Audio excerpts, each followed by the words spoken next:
What's good, y'all? It's your boy Sean P. the Blunt guy. Hey!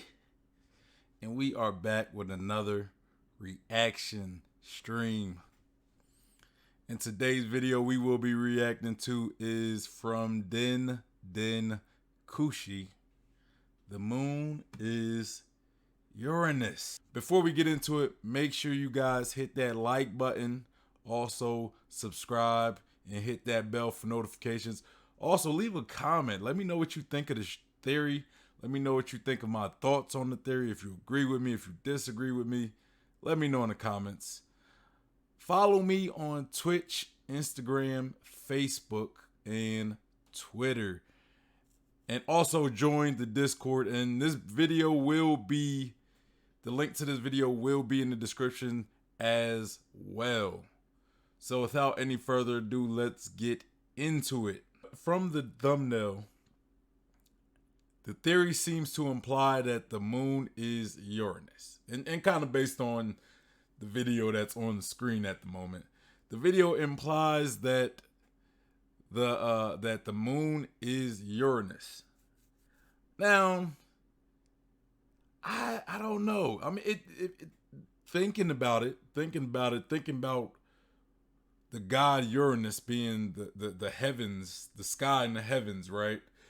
I think Uranus was a Titan. I think I was wrong by saying he was a god. It was a Titan, right? In Greek mythology, Uranus is a Titan.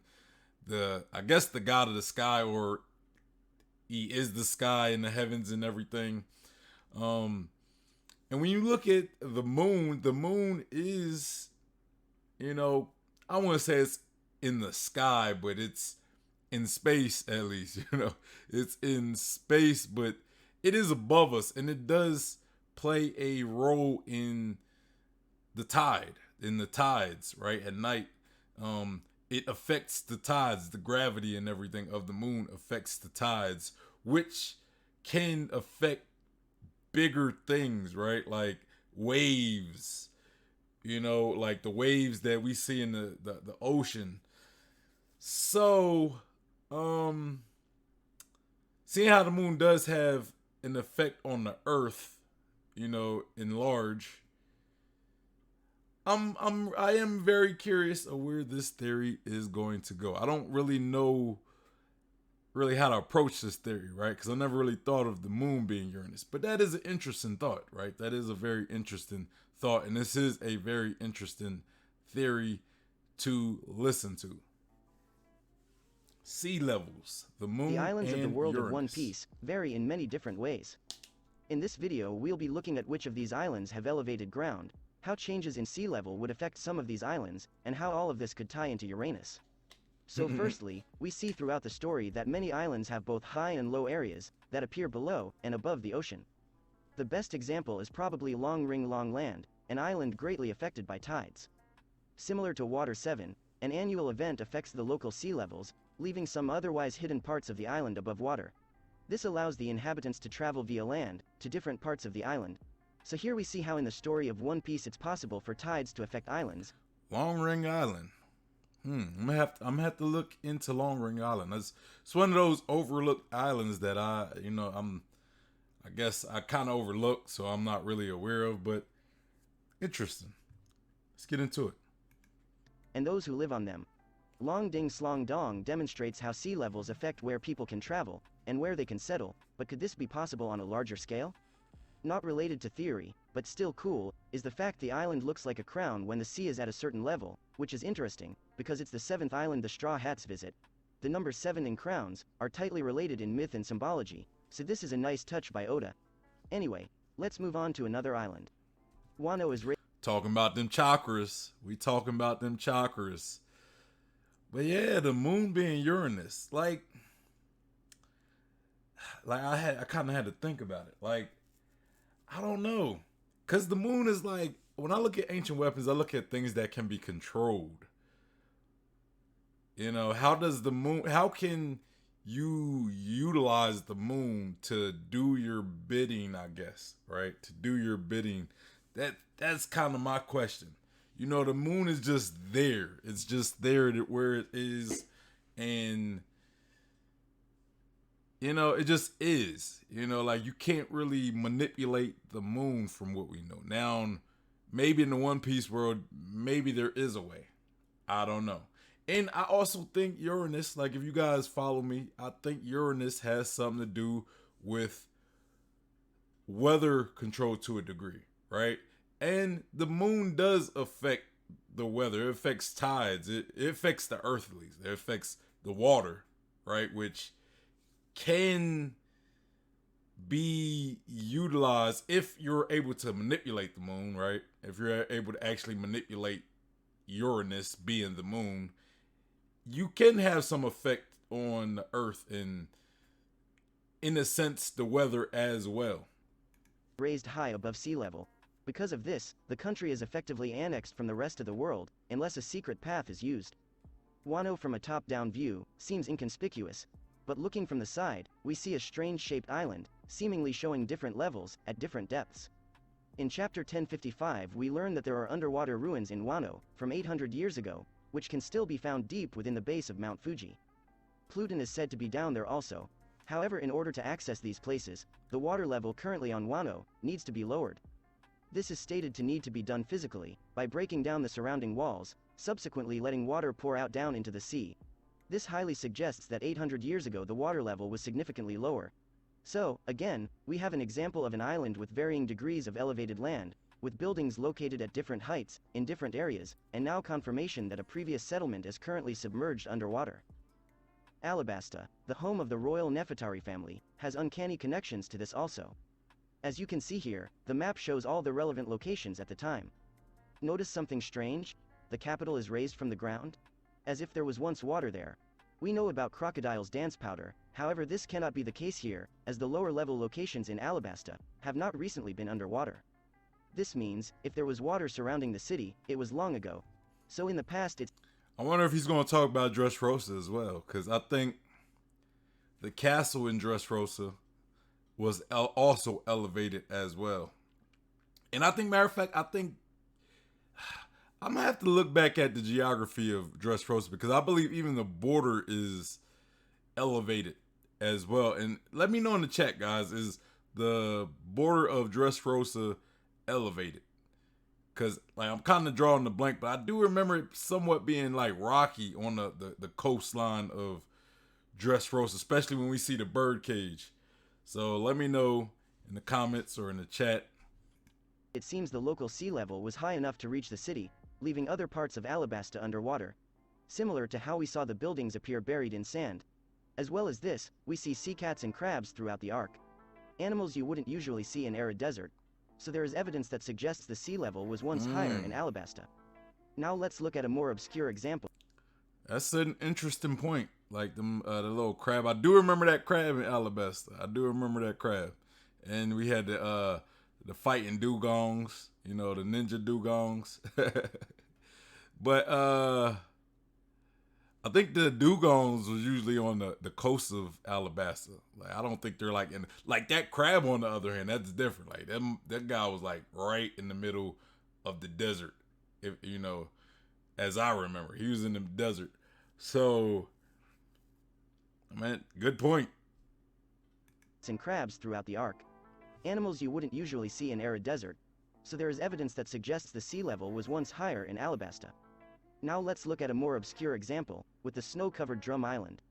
Immediately when arriving at Drum Island, we see what Oda calls the Rockies, and even have Luffy climbing them at one point.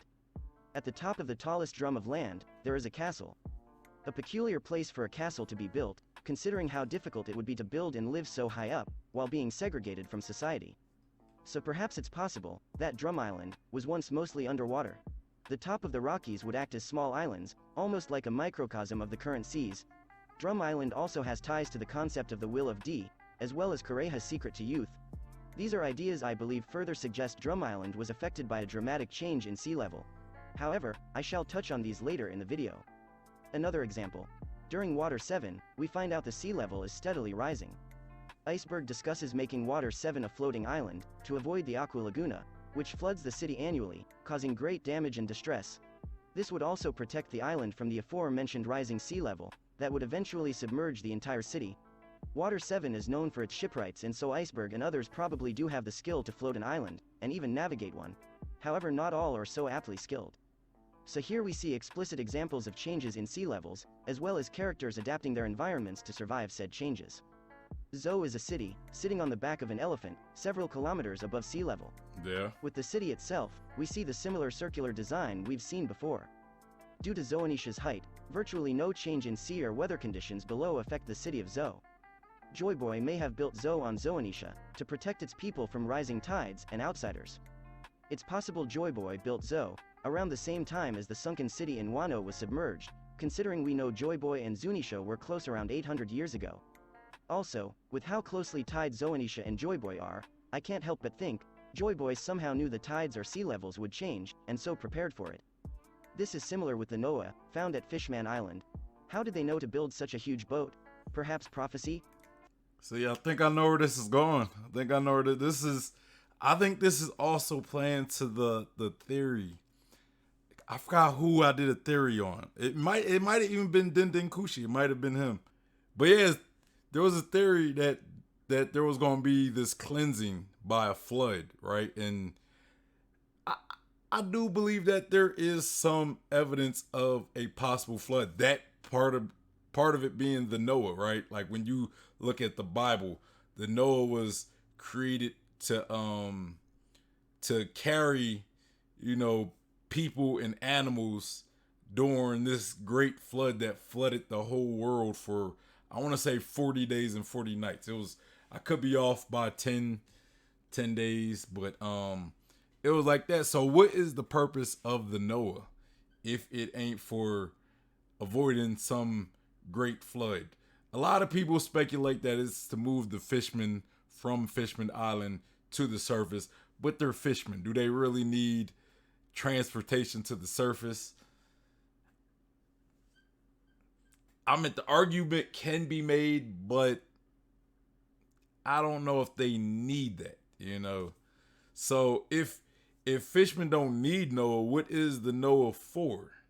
And it was never explained what the purpose of Noah was. I think Joy Boy and one of the kings or queens, or it might have even been Poseidon, they made a deal for the fishermen to protect Noah. It was something along that. So that's why it might be in Fishman Island, just for out of protection. But it actually being needed to be used by fishermen, that's questionable. Furthermore, the Noah is a biblical reference to the creator of a great ark used to save many during a global flood. All of this suggests there was, or will be, a dramatic change in sea level, such as a flood, and that some knew it was coming. Also, a side note I think is interesting.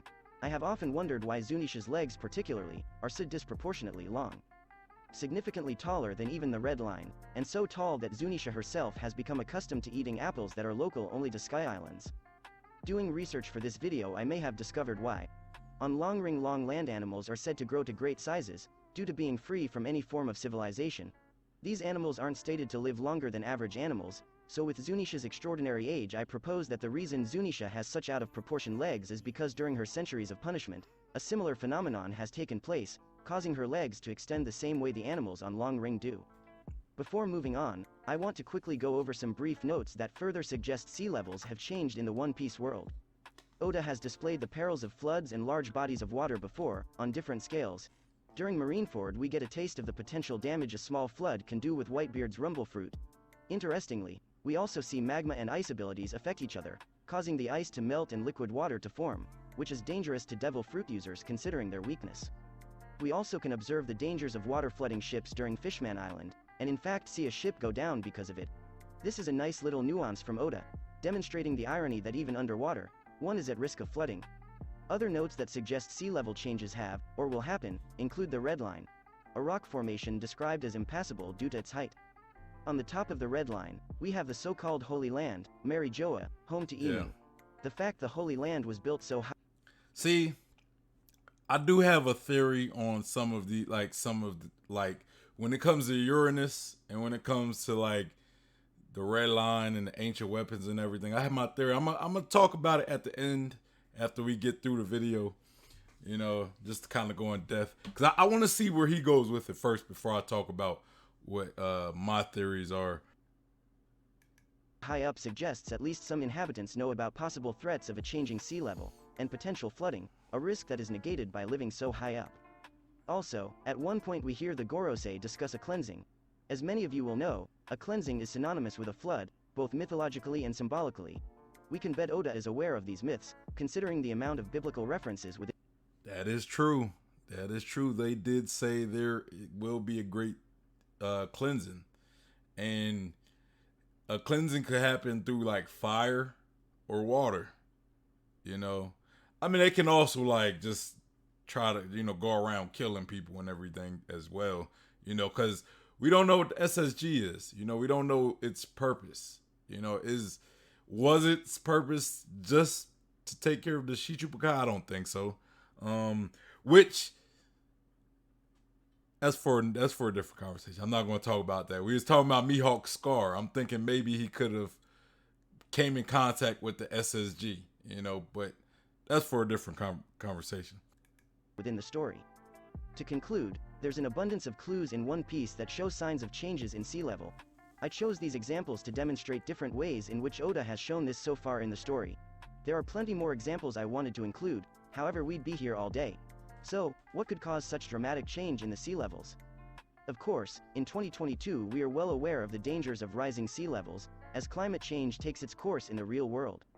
Holland, for example, is under the realistic threat of being submerged over the coming decades. The reason I bring this up is I want to point out something important to understand. In the One Piece world, increasing the global sea level is seemingly impossible. The story, although surreal, is grounded in a sense of logic. Given the fact there are no glaciers or polar ice caps in the One Piece world, it's safe to assume that Oda doesn't plan on including the real-life concept of global warming.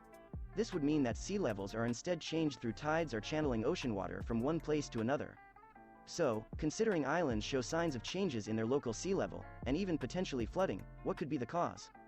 Seeing as some of the locations in the world, such as Zou, seem to be resilient to any form of rise in sea level, I believe those who constructed or designed them were aware of upcoming floods, or a dramatic shift in tides, intentionally avoided them by building high up.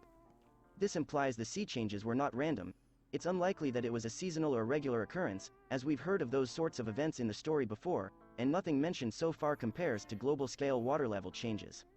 Also, if we take into account the height of Zunisha, the Red Line, the Florian Triangle and Wano, it seems as though the potential heights that the sea can reach are extreme.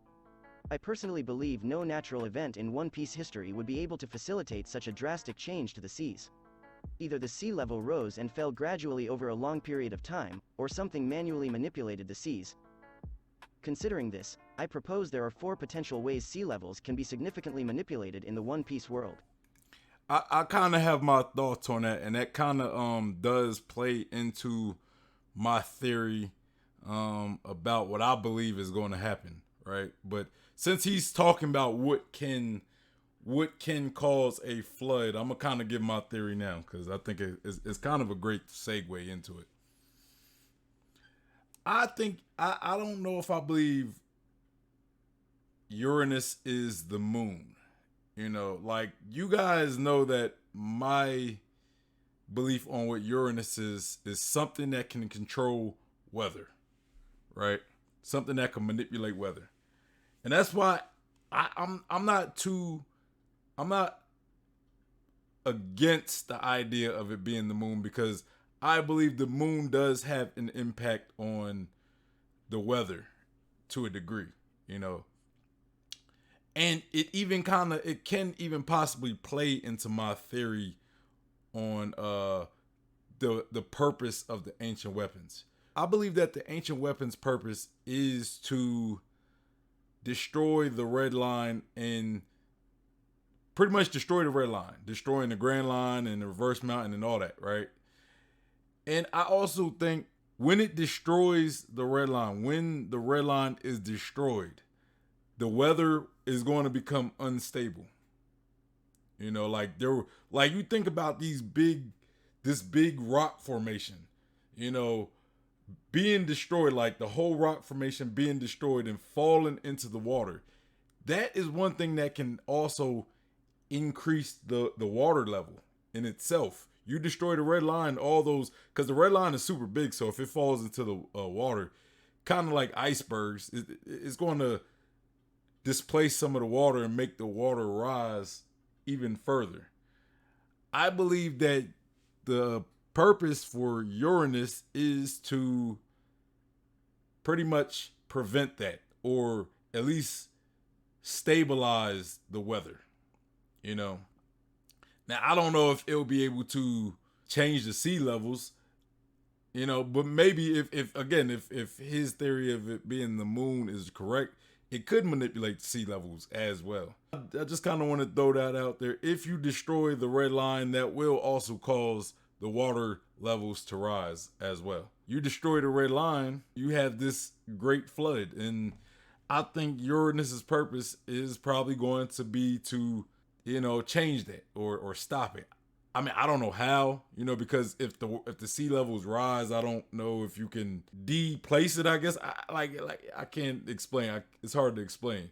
Like if you get a tub, right, and you throw, and when you get into the tub and the water level rises, the only way you can really bring the water levels back down is to get out of the tub, or you could drain it as well. You could drain the tub and the water is going to go down the drain. But in this case, something like the moon, which uses gravity on the tides, I don't think that can change the sea, the actual levels of the sea. Again, I don't know how you would be able to stop a flood by manipulating tides. 1. A water fruit. A fruit that has the ability to move oceans. 2. The ability to control the weather. A device or devil fruit that allows the user to change the weather conditions. 3. Hey, me and Cube talked about Uranus possibly being a devil fruit that dragon might have. 3. Channeling. For example, breaking the red line, which would allow waters from different oceans to mix. 4. Exactly. Tides. A dramatic change in the tides could cause flooding and changes to sea level. Let's consider a devil fruit that gives the user the ability to control water. If we think about how much water would be needed to flood one island, let alone entire oceans, it seems unlikely to be possible, bearing in mind there is as much water on the planet than there is land, from what we've seen. Not to mention the complications with a devil fruit's weakness. So I don't see Oda utilizing a fruit that can control that much water. I feel similar about a weather-changing fruit. I could imagine Oda introducing a storm fruit, however not a weather fruit. I can't picture a character reaching their hand into the sky and simply dragging the sun around because they have a devil fruit. That said, a storm fruit of sorts, I believe to be possible. Wano is surrounded by treacherous currents and rain eventually flooded the island. So maybe someone cast these weather conditions on Wano, using a devil fruit. Channeling is another way to affect sea levels. This would be done similar to a lock in a canal. So for example, if Poseidon was used to break a hole in the red line, this would allow the neighboring seas to mix, ultimately causing chaos in the adjoining ocean sea levels and tides. Yes, it's possible this could have happened in the past, during the Void Century, and was covered up. However, I feel as though seeing as there are no marks, or signs on the red line itself that this happened, and no mention so far in the story, I feel it is unlikely Oda would suddenly tell us readers that the red line had been destroyed once before. Not only would I consider this a slight-ass pull, I also think it is unnecessary, considering the other, far more established, possibilities. Lastly, we have the possibility of changing tides. In real life, we know the moon dominates the tides on Earth. In the story, the moon features often, and is shrouded in mystery. It wouldn't surprise me if the machinery we saw on the moon was technically advanced enough to do something like this, and that Oda— I have speculated that Uranus could be on the moon as well, like that. Like there was a theory video I did, like I want to say December of last year,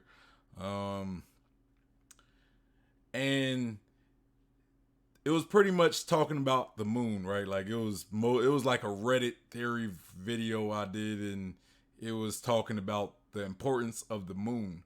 And one of my speculations, one thing I believe around that time when I was talking about when I was doing these theories about the moon and the importance of the moon in the story, is the potential that Uranus is on the moon. You know, and maybe Enel comes back from the moon with Uranus. Just saying, like that.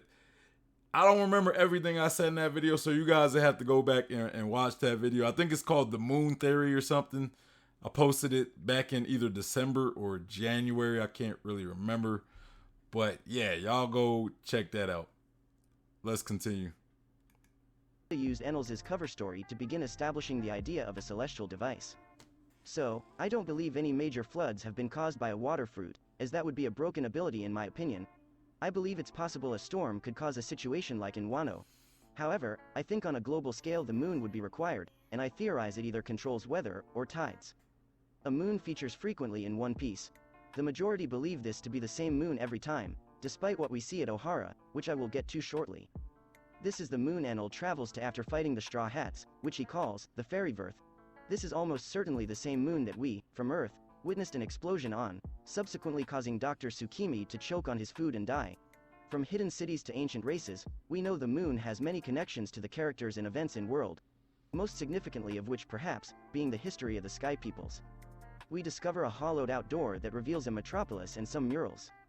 The murals depict people living within the moon, during a time known as the Age of Heavens. So considering the moon is populated by a city. Hold on, I want to go back to that picture.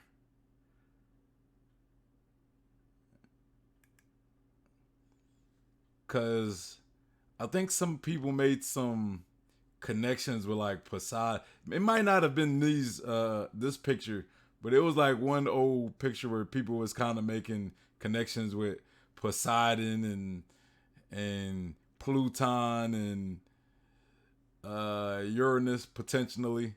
So I don't know. I don't see. It was like an old video I did. I can't remember. I don't know what to look out for. I forgot what to look out for.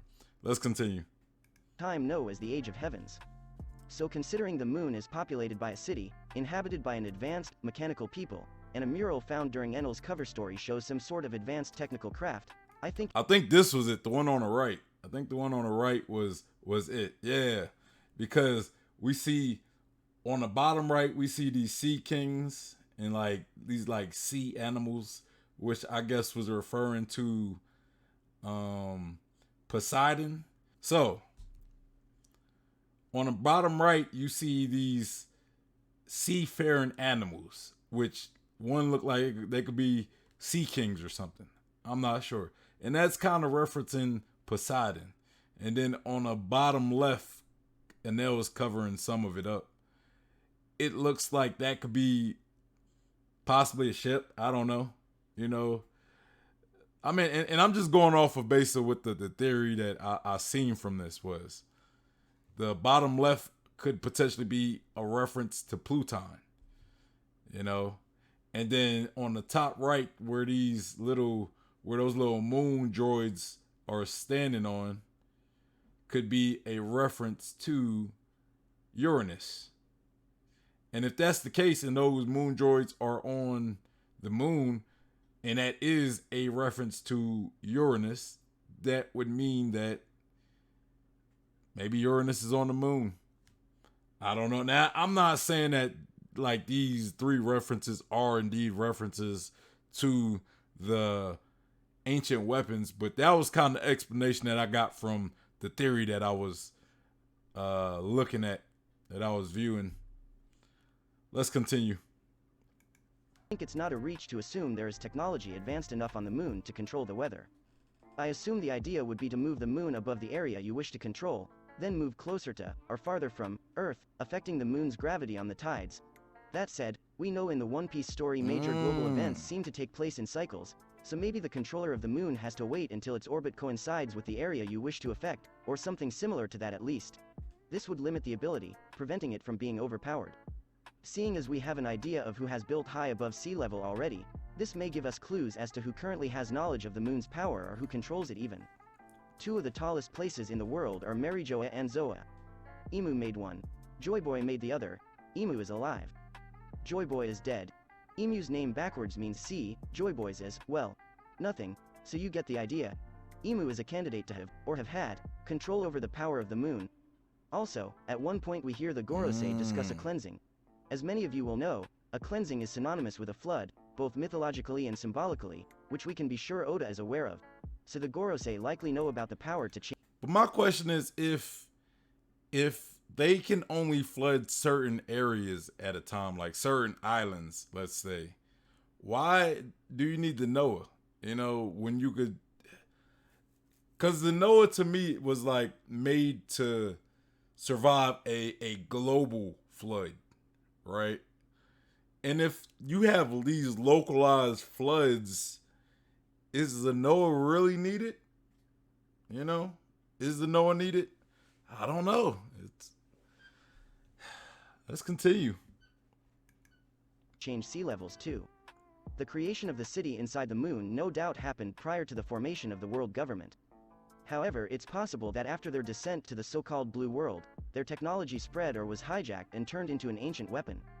However, I think it is more likely that after the moonfolk descended on the One Piece world, they themselves used the moon to lower local tides to reveal more land, in order to settle on. Disaster happened, and at some point after, control of the technology was taken over. So if the world government did get control of such a device, could they then turn it into one of their ancient weapons? As stated, the time in which people were living on the moon was known as the Age of Heavens. Amazingly, Uranus is a title meaning God of the Heavens. This is a striking connection that suggests the moon could be the ancient weapon Uranus. As stated, Enel calls the moon the fairy Verth, which is fitting also, because the moons of Uranus are named after fairies. Additionally, if an ancient weapon of the Holy Land is the moon, it would give further credence to the celestial dragons having the word celestial in their title. Also, remember what I said about the number 7? Uranus just so happens to be the 7th planet from our sun. In myth, the number 7 is known to represent a complete cycle, concluded usually by a cleansing, in order to make space for rebirth. So if Uranus causes floods, this would fit well.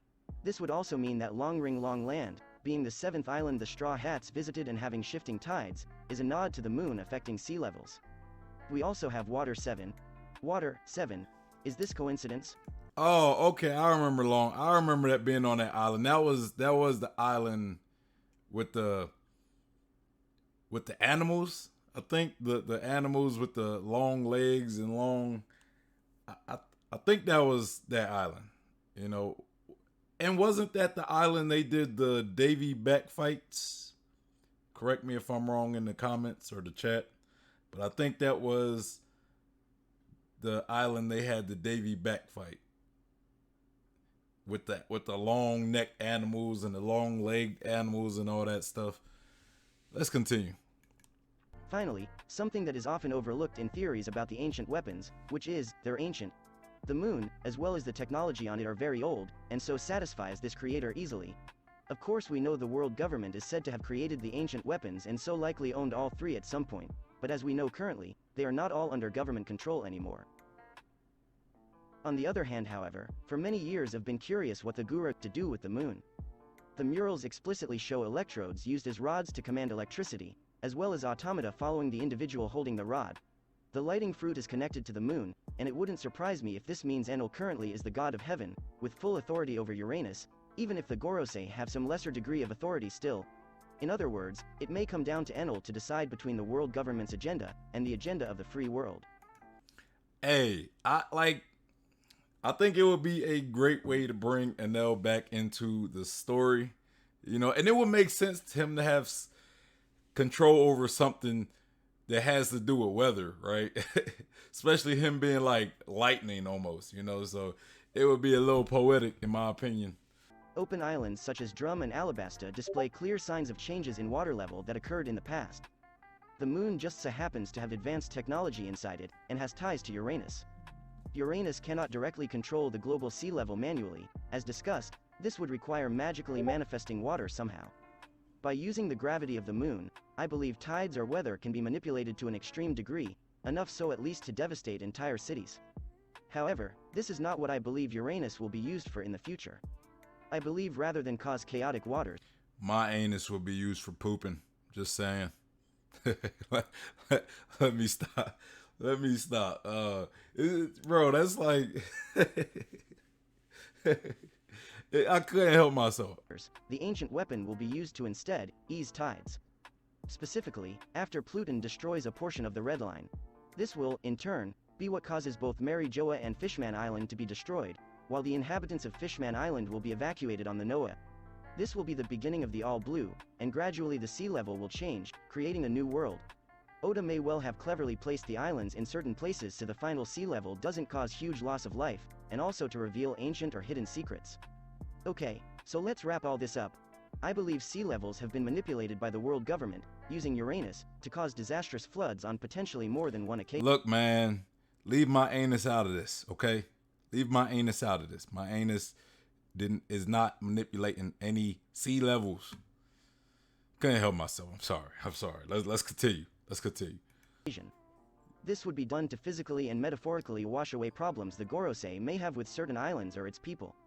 I think Alabasta was subject to one of these very same floods because of its royal family's rebellious nature, as well as Drum Island due to its connections to the will of D. I also theorize the reverse will happen later in the story. I think Uranus will be used to calm the waters after Pluton creates a gap in the red line. This will be turning an ancient weapon into something positive, as it'll prevent mass destruction to islands and their inhabitants. Lastly, I wish to add some notes that I found particularly relevant. During an O'Hara flashback we are very clearly shown what is known as an orrery. This astronomical dial maps the movement of planetary objects, usually within a solar system. Curiously, we see 8 satellites orbiting the planet in the center of the device, which we assume is the One Piece world. My thoughts immediately go to the fact that the other moons may have been destroyed, potentially at the cost of using the moon to change sea level. However, I'd be relatively conservative with this idea, as Oda usually leans away from large-scale graphic destruction. On another note, in one scene in the story we see Elbaf for the first time. Well, at least the bottom of Elbaf. We see a tree, and the shot suggests this tree is massive, comparable even to the biggest places and creatures in One Piece. We can assume the tree is very tall, and that Elbaf is located somewhere inside, or on it. Now what makes this significant is because we know that giants are from Elbaf, and that giants don't engage much with the world government, or their politics.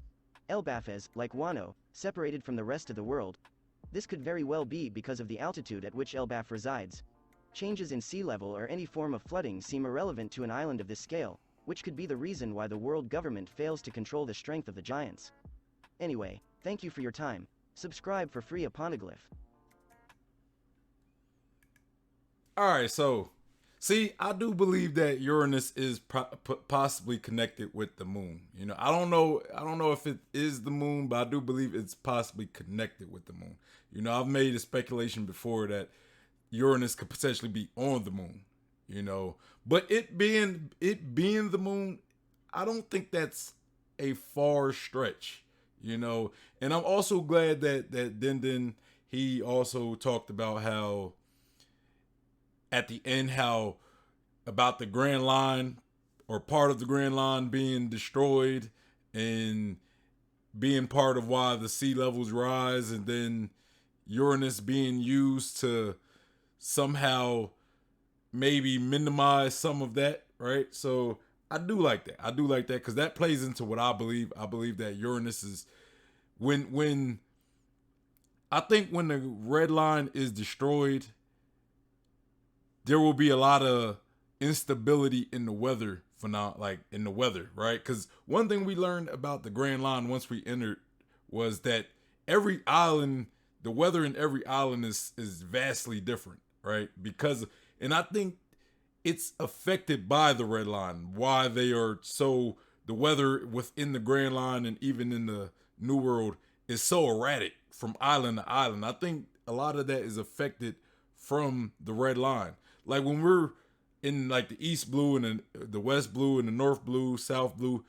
I mean, we've only been in the East Blue, so we can only reference, or I can only reference the East Blue. But the weather was never erratic like it is in the Grand Line in the New World, you know. So I personally believe that the reason why every island is so erratic within the Grand Line in the New World is because of the red line.